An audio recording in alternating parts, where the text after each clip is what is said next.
I'm Nancy Creed, president of the Springfield Regional Chamber, and I'm so glad that Lenny Underwood, CEO and founder of Underwood Photography, could join me this morning for a little coffee chat. How are you today? I'm doing well, Nancy. It's good to see you. It's been probably about a year now. It has. It has. So let's get right down to it since you mentioned that. So you own Underwood Photography. Yes. And first, tell me a little bit about that, and then I want to ask you a couple of questions. Yeah, totally. So I started Underwood Photography in 2004. I was an undergraduate student, and it started off as a hobby. I would say it wasn't something that I thought I would pursue as a career. My family at the time was telling me to get a real job and not focus on, this as a, means of income. But it continued to grow into the next year with several weddings and opportunities within the community. And it really, had it gave me more confidence to pursue it, part time up until 2012 when I went full time. And so this is year 17 in business, and it's been quite a ride. And this past year has been incredibly tough for you. I mean, Yes. no weddings or very small weddings, no in-person events, no large celebrations. Talk to me about what that has been like for you in your industry and maybe what has changed. Yeah. So, last March when the governor declared that we were in a state of emergency and everything was pretty much canceled or closed, receiving those calls from organizations and those that were getting married or having special occasions, proms, graduations, you name it. I began to get really nervous, not sure what would happen with, the months ahead. Of course, you do your best to save and prepare for the future, but I don't think anyone really was planning for 12 months of uncertainty. So I'm thankful for the resources that have been afforded within with government and several grants. I probably applied for over 20 grants Wow. and have received so far. And I'm waiting on a few more. So I'm thankful for that, but I'm also thankful for those that have pivoted their opportunities when it comes to their events that they're having. So having drive-by baby showers or 80th birthdays and being able to capture some of those events or even photo shoots for those that still have needs to move forward with their their business or what their headshots, submitting headshots. So, I would say we're surviving, not thriving, but certainly doing better than initially. Talk to me about those drive-by showers and the pivoting and what that has been like from a photographer's perspective, because that's got to be a lot harder than everyone in a big room. Right. Yeah. So it is often, if someone's turning 80, they'll invite someone, for 1 p.m. They ride around the block a couple times and beat their horn and decorate their car. And of course, they may receive a cupcake and a thank you note or something. And of course, they're exchanging for a gift. But it's been brief events, an hour, and then maybe if it's a baby shower, they'll have similar to what I shared, and then they'll have the rest of the time where it's on Zoom, where those that are invited, they're watching it and watching you, watching the guests or the event planner opening the gifts and celebrating in the manner in which they were together. And then also, I've seen it. I provide photography or slideshows for homegoings as well, and seeing how that has changed quite a bit as well. When for those in funeral homes where you have a limited amount of people that are invited to occupy a space, so that's even interesting because they're doing their best to document that. Celebration of life for those that are unable to make it in other states. I had a unique experience recently where I was called to provide a service for the deceased daughter who lived in Canada, and unfortunately, the borders are closed, so she was unable to make it to the Oh, States, and that yeah. was really hard for her, but we did our best to provide that service so that she and others could still partake in the celebration. You know, it's funny. I never thought of it from that perspective, and that's got to be kind of hard on you too, because you're going through the same emotions almost that the people are. Yes, totally. And the volume has certainly picked up this past year. Yep. And initially, I would say in the spring months, it was really crazy because there were so many more restrictions, and funeral homes had to get really creative about how they could accommodate family members. And so that along with other celebrations, a lot of celebrations, be it graduations, doing a staggered 6-hour graduation celebration for the graduates because they can't occupy the same space at the same Space, time. yeah. But I think we and others do their best to make sure that those that are celebrating whatever the occasion is, they're making it memorable and impactful for those that are represented. It's almost even now more important to document that. Yes, absolutely. So tell me how you've made it through this last year. Like, what has inspired you? Everyone at some point is like, gosh, I'm just so tired. I don't think I can keep going. Was there a moment, a person? How do you keep moving forward?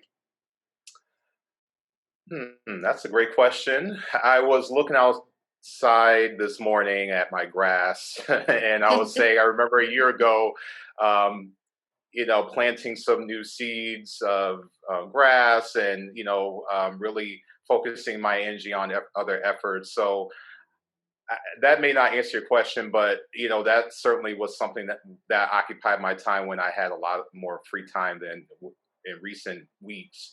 But I would say I'm inspired by other business owners that have also pivoted or started their new business during this time, because I know that's a really ambitious thing to do. It might have been something they have been thinking about for a while, or maybe something sparked during the season.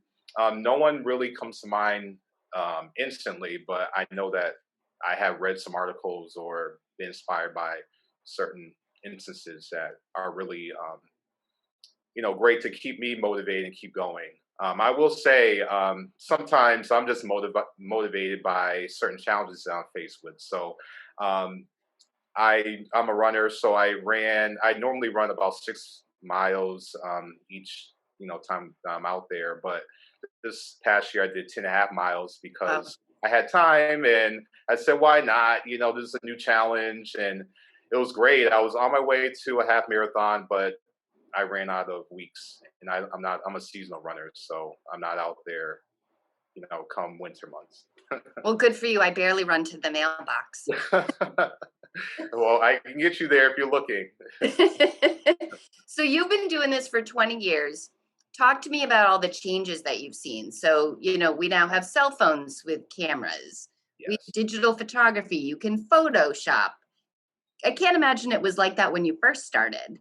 Absolutely. Yeah, I was sharing that with someone recently, how saturated the market tends to be at times with photography now. But people come and go, and that's fair and fine. But in the early 2000s, I mean, I could count how many I knew. And I think my network has expanded as well, but many of those that I've seen along the way are no longer doing it, or as you have said, the access to cameras on our phone and the quality being there, or being able to get a decent camera at a local store, whereas in the past it wasn't as accessible. I think my first camera, SLR camera, was maybe 6 megapixels, so that would not even fare on a phone camera now, or a camera on your phone. So it has certainly evolved. The quality and the tech has certainly improved. I went to a Canon Expo 6 years ago in New York, and they were talking about 8K video. It's basically sharing what's up and coming within the next 5 years. And it would have happened last year, but of COVID, because of COVID. So at the time, I was like, "Wow, this is amazing!" And so I can only imagine what they would have showcased last year, and what will be in 2025 at the next event. But yeah, that's where we're at with things. Stronger, faster, better. Yep. Go with it. And Yeah. you mentioned that your network has expanded. What do you think? What can you attribute that to? Excuse me. Well, I share with other entrepreneurs. When I started photography business, I wasn't on social media at all. So it's been all networking in person. So passing out business cards. And when I initially started, I would call the organization based on the flyers I would see on campus, or I would hear on the radio, just really old school. And I could probably count how many no's I got on one hand. So oftentimes people gave me the opportunity to photograph their event, even if they had a photographer. They want to give me the opportunity. So because of that, my network continued to grow, and I have a website, but I still don't even post anything related to my photography business online. Some people will if they're showcasing the work I've done for them, but it hasn't ever been something I focused on. And I'm thankful for just having a strong network that I've been able to build over the course of time. So that works for me. It may not work for everyone, but there's certainly power in other forms of networking, social media. So I noticed you had published in Newsweek. I don't know if I've ever seen what that was. Tell me about it. Um, Kind of cool. yeah. So if I can be honest, I've been in several this past year. So did you see it within the last 6 months? Yes. Okay. I would have to look back at what it was, to be honest, because I promise you, I've been really thankful for all of the opportunities that I've been afforded. And I think it might have been related to Upscale Socks. Okay. I Which want, or just being in business in general. And I hate to sound shallow about, what I've been a part of or what I've done. But I believe so. I mean, I've been even recently, Ebony Magazine, back in December. I was part of their holiday gift guide. So it's just really, you never know who's watching, is what I usually tell people. And just really being on your A game, or providing a good service and being nice, and and providing a good product that people are happy with, I think is key too. Well, congratulations on that. I mean, that's phenomenal. And you Thank you. mentioned Upscale Socks. So let's talk about that, which is your latest venture. And you're doing it still alongside your photography. But tell me about the upscale sock line. Yes, yes. So I had a dream in 2014 that I owned a sock line, and I'm not gullible, but had a dream once that I had LASIK eye surgery. I ended up having that maybe a month later. So the dreams are usually Huh. pretty profound when I remember them. And I don't know if you remember your dreams tonight, but I rarely do. You do. Okay, I that's do. I'm a very vivid dreamer. oh, that's great. That's great. I don't Not remember. always. I don't remember the last time for me, but yeah. So I had that dream. A whole year went by with toiling with the idea of getting started and not knowing how to. Then I pursued Spark Holyoke at the time. That was called E for All. I was advised to go through them for more confidence building and networking and understanding of the industry. It gave me more confidence, I would say, to learn about that venture. I never worked in retail before, so it was all new for me. And after that, it took another year to actually form. I went through probably 30 manufacturers, with contacted them, settled on two of them at the time, and designs and concepts, and learning about merchandising, and networking with businesses. So it's been quite a bit of learning, but it's been really fun. And has the pandemic impacted you with the sock line? Because it's just all online and you do some pop-up retail, right? Yes, and it has. So when stores were closed, because I'm in about 7 stores, so when Okay. they were all closed, that access was gone. Some stores did result into online creating an online presence, but it certainly became there was an uptick this summer once that happened. I would say, and supporting local and black owned or whatever the case was. It really was um, great. It was eye opening, and I didn't know that was going to happen. And last year was really, really interesting, but it gave me more time because I had some downtime to really think in some creative ways for creative marketing on social media. So I, really enjoyed that that time, and a lot of my models had more free time, so I was able to tap into them midday or on times when they may not ordinarily be available. So um, yeah, and I'm thinking spring now. So, looking forward to sharing some things we have going on moving forward in the warmer months. So if we were having this coffee 10 years from now, where would Lenny Underwood, Underwood Photography, and Upscale Socks be? That's a great question. So I'm thinking about really changing when it comes to Underwood photography. I may um, just teach photography in the future and focus more on other ventures I have in mind as well. I'm actually writing a book on entrepreneurship for children, and I have Oh, some other. interesting. Yes, so I'm looking forward to that, and I have some other things alongside Upscale Socks I'm working on. So I'm not sure about 10 years. So 2031, huh? Yeah. The pandemic will be a blur at that point, Right, really. right.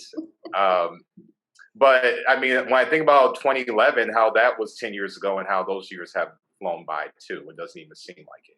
Upscale Socks wasn't even on my radar. So maybe I'll have another dream that I'm doing something else, or maybe another collaboration with another business. But I think I certainly will hope. I certainly hope that I'll be in more stores with Upscale Socks. I'm starting on the Northeast, but I look forward to expanding that as well, and enjoy the ride of entrepreneurship.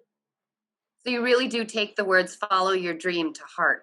Yes, absolutely. And I always share that with other people so they can stay inspired and know that it's all possible.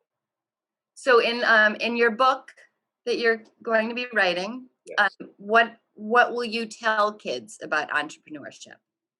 Yeah, yeah. So I think I really want to drive home that it's never too early to start, because as I shared earlier, I was told at 19, get a real job. This is not something that can be viable, and you can't, support yourself with, being self-employed. But sewing into them that if you have an idea, here are some vocabulary words for you to know. Here are the resources in your community that you live in, no matter where you live across the country, and really giving them some, I guess, some images that they can relate to as well, because sometimes they see business as something that's maybe intimidating, but maybe showing an image of someone in a school setting, and they're sharing a venture, and maybe they're even pitching it, or they're at a science fair or a science fair and tech environment, and able to share with their classmates. So that's the hope. It may turn into a series, and I have some ideas around workshops for them too. So that's the goal. Well, you are certainly a busy person, even though you've got some downtime from the photography at this point. But you must be excited that we're opening up and you can kind of get back to that part of your life. Totally, I miss the event life. It's what I was so used to on the weekends and weeknights even. Um, but um, but it's allowed me, as I said, to concentrate on some home projects and focus on even some more sleep, but that's been wonderful too, getting extra sleep. But I certainly look forward to the value of it going back to what I'm accustomed to. I think we all look forward to that, Lenny. Yes. Well, thank you so much for joining me this morning. I very much appreciate having a conversation with you. And it's really nice to see you. It has been a year since we've seen each other. And so it's really nice to see. And it's nice to see that you're doing really well too. Yes, and likewise. And thank you for all the work that you do in the community, Nancy. Thanks. I appreciate it, Lenny. Take care. Yes, you too. Thank you. Next time. Bye.